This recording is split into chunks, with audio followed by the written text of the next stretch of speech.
Hello there. I'm George Putnam. I'd like to begin with a fact. A simple yet shocking fact. It is this. It required editing to make this presentation sensational. But now consider another fact.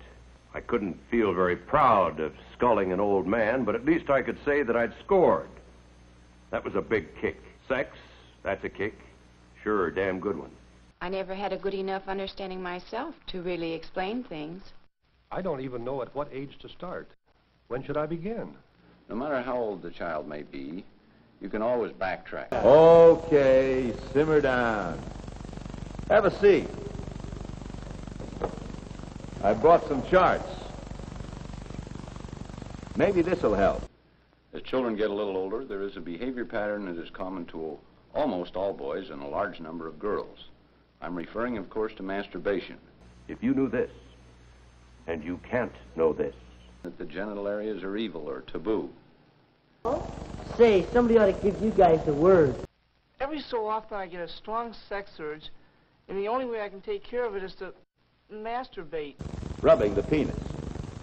Sometimes you hear that masturbation affects your mind or your manhood. It isn't true.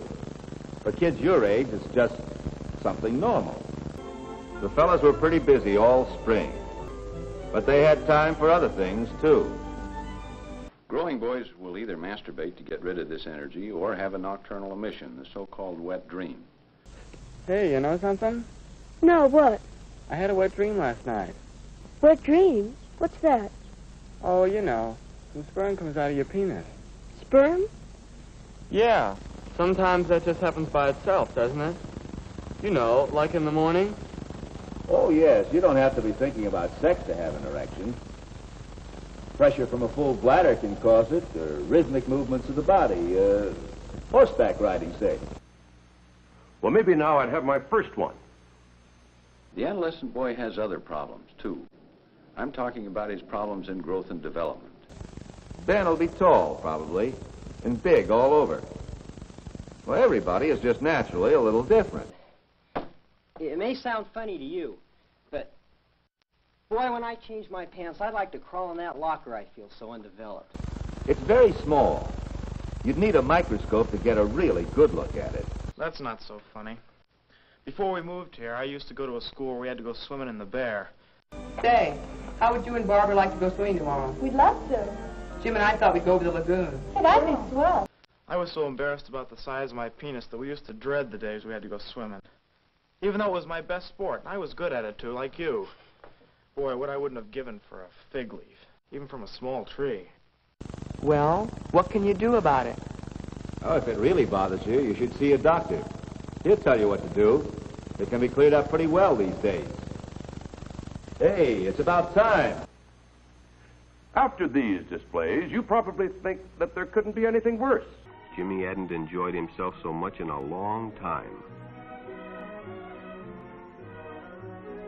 Then during lunch, Ralph showed him some pornographic pictures. Jimmy knew he shouldn't be interested, but, well, he was curious. What Jimmy didn't know was that Ralph was sick.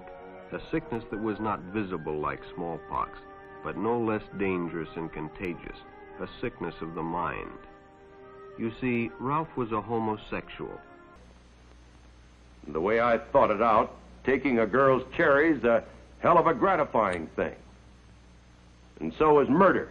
No one ever mentions that you can wear 2 pads on a heavy day or that tampons are all right, even if you aren't married. But there it is, an acceptable fact. And quite exciting, too. And think of this.